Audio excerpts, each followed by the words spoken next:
저는 45 여자입니다. 결혼을 한 지는 1년이 조금 넘었고요. 남편은 저보다 5살 연하입니다. 제 친구의 지인 소개로 해서 우연히 만나게 되었고 2년 정도 연애를 하다가 결혼을 하게 되었어요. 남편은 저보다 또 2~5살이나 연하다 보니까 아직 사회초년 등 무렵이었고 그나마 조금 더 안정적이고 자리를 잡은 제가 남편과 연애를 할 때 항상 돈을 더 부담했던 것 같아요. 뭐 그래도 아깝거나 그러지는 않았어요. 그만큼 남편을 사랑했으니까요. 남편은 저보다 나이가 어렸지만 일찍 어려서 아버님이 돌아가셨어서 철이 빨리 들었다고 할 만큼 무척이나 성숙하고 마음씨가 넓은 남자였죠. 그렇기에 저보다 돈을 좀 못 벌고 있어도 그동안 만났던 남자들보다 훨씬 사랑하는 마음이 컸고 그래서 결국 결혼을 하게 됐답니다. 결혼을 할 때도 남편 쪽에서 시어머니는 저를 반대하실 일도 없었고 너무나 쉽게 허락을 받았지만 저희 집 부모님은 저희 남편을 상당히 못마땅해 하셨습니다.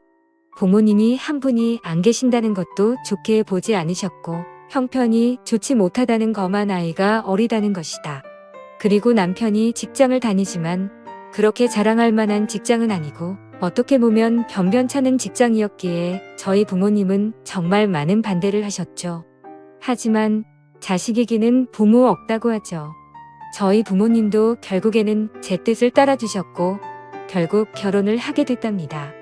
결혼 비용은 당연히 제가 더 많이 부담을 했고요. 저희 집 형편도 그렇게 넉넉한 건 아니지만 남편보다는 확실히 조금 더 여유가 있는 상황이었고 저 또한 그동안 일을 하면서 허슨 곳에 돈을 쓰지 않고 차곡차곡 돈을 모았기에 제 또래 사람들보다는 모아둔 돈이 있었거든요. 그래서 대출을 좀 껴서 저희 쪽에서 거의 다 내고 집은 제 명의로 해서 결혼을 했답니다. 이건 남편과 저와의 기본적인 설명이고요. 이제 제 여동생 이야기를 꺼내야 될 것 같네요. 저는 형제가 여동생 하나 있어요. 여동생은 저랑 인기 차이가 나죠.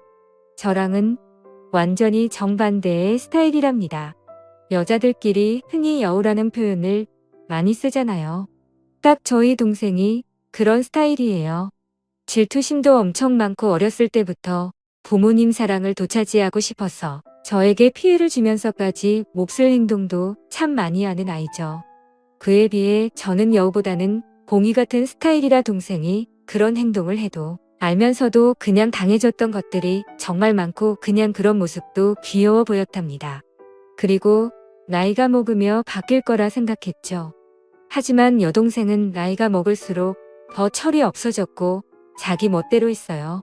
어렸을 때부터 남자친구를 사귀기 시작해서 툭하면 거짓말치고 집에 들어오지 않는 게 일상다방사였고 그래서 부모님 속도 많이 썩이고 대학에 가서는 남자를 잘못 만나서 애들 가진 저까지 있습니다. 그때 저희 집은 정말 난리가 났었죠.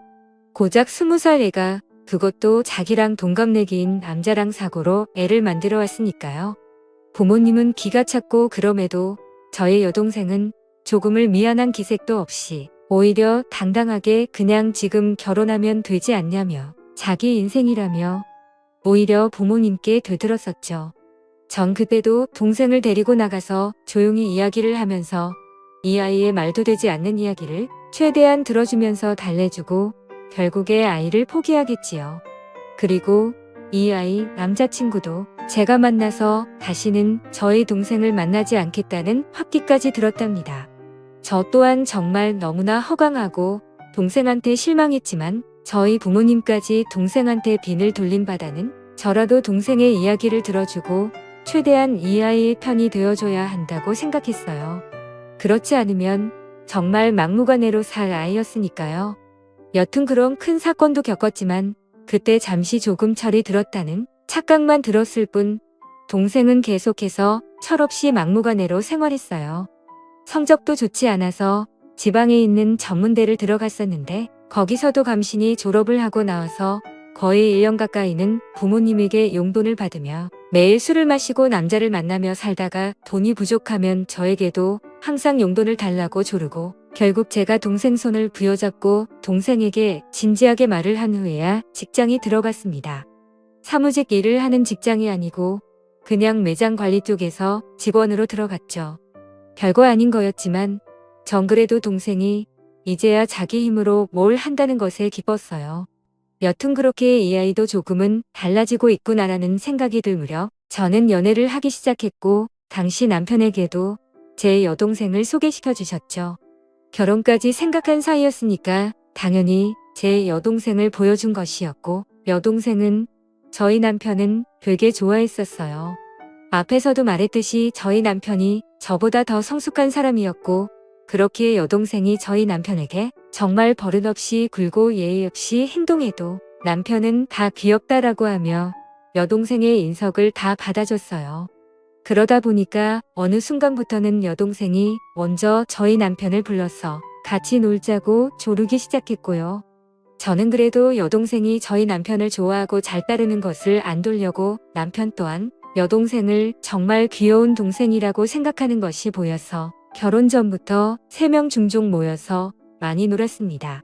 그리고 여동생이 남편에게 따로 연락을 하고 만나자고 전화를 해도 저는 그냥 아무렇지도 않았어요. 왜냐하면 여동생이 워낙에 철부지다 보니까 친구도 몇 명 없었거든요. 그렇기에 이 아이에게도 의지할 사람이 필요하고 그게 제 남편이면 더할 나위 없이 좋겠다고 생각하는 저였습니다.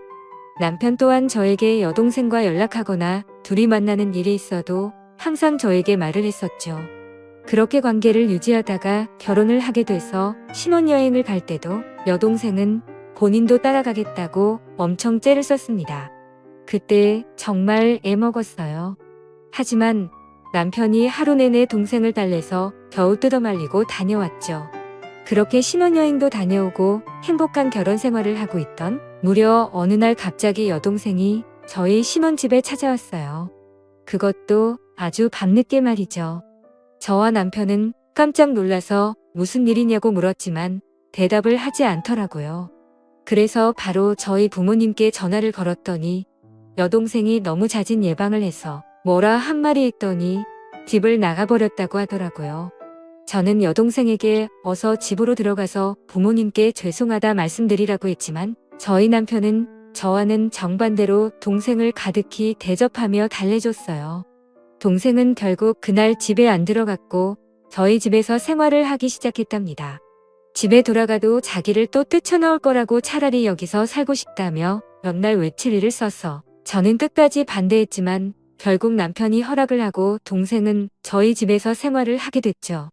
저희 부모님과 저희 집은 꽤 거리가 있었고 그렇다 보니 당연히 여동생은 원래 일하던 곳을 그만두고 저희 집 근처 카페에서 오후에 잠깐 알바로 하는 일을 하며 툭 하면 저희 남편에게 연락을 해서 어디 놀러 가고 싶다며 떼를 썼어요. 그리고 저와 남편이 퇴근을 하고 들어와서 3명 집에 있을 때도 동생은 항상 남편 옆에 붙어 있고 저는 집안일을 하거나 떨어져 있었어요. 더 정확히 이야기하면 여동생이 저를 질투하듯이 남편에게 먼저 가서 안에 떨고 항상 남편을 졸졸 쫓아다녔죠. 이런 여동생의 모습에 화가 나기도 해서 남편에게 가끔씩 투정을 부린 적도 있지만 남편은 제 여동생이 어렸을 때 그런 큰일도 겪었다는 걸 안타깝게 생각한다면서 저의 투정보다는 항상 여동생을 더 먼저 신경 쓰기 시작했죠. 그리고 저도 여동생을 견제한다는 게 뭔가 말이 안 되고 제 스스로 웃기기도 해서 그냥 신경을 쓰지 않으려고 노력했답니다. 그러던 중에 제가 잠깐 3박 4일로 출장을 가야 될 일이 생겼어요. 그런데 뭔가 단둘이 집에 남겨두기에는 조금 그랬기에 여동생에게 그냥 이제 집에 돌아가라고 이야기를 했지만 당연히 제 말을 듣지는 않았고 남편도 그 주에 이미 바빠서 집에 늦게 들어올 것 같으니까 저보고 그냥 안심하고 다녀오라는 말을 했죠. 저는 그래서 한편의 불안감을 남겨둔 채 출장을 가게 됐습니다. 출장을 가면서도 계속 남편과 연락을 하면서 갔고 거기서 일을 보는 도중에도 틈틈이 연락을 했어요. 그러다 거기 일정이 예정보다 하루 일찍 마치게 되었고 그냥 거기서 하루 쉬고 올 수 있었지만 저는 바로 그날 출발해서 집에는 새벽에 도착을 하게 되었죠. 그렇게 집 비밀번호를 열고 들어가는데 우선 눈에 보이는 거실에는 안주거리라고 보이는 여러 음식과 함께 술이 있었고 저는 바로 동생 방에 가고 왔지만 동생 없기에 불안한 마음으로 문이 닫혀 있는 저와 남편의 침실이 있는 방에 눈을 열었더니 남편과 동생이 한 침대에 누워 있더라고요. 저는 그 순간 정신이 멍했습니다. 아니, 그 상태로 몇 초 정도를 아무 말도 못하고 있었던 것 같아요. 그 후에 일어나고 나서야 정신이 번쩍 들었고 소리를 질렀죠. 그때 남편과 여동생은 깜짝 놀라 채로 일어나더라고요. 둘이 변명하기도 전에 당황해야 하는데 그냥 딱 불륜 현장이 들켜서 행동하는 남자와 여자 같더라고요.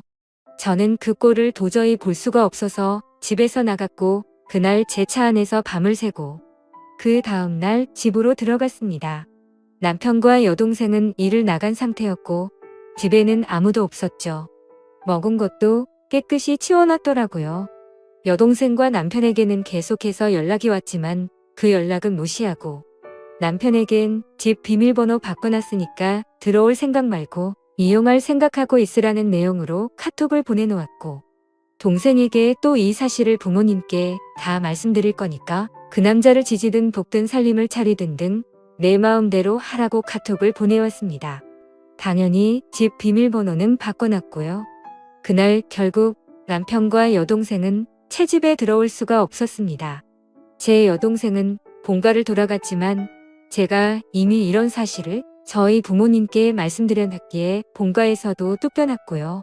남편은 계속해서 오해를 하며 연락이 오고 있는 상태이지만 저는 이혼 소송을 준비 중이랍니다. 여동생과는 가족의 연을 끊을 것이고요. 저한테 이런 일이 벌어졌다는 게 아직도 안 느끼네요.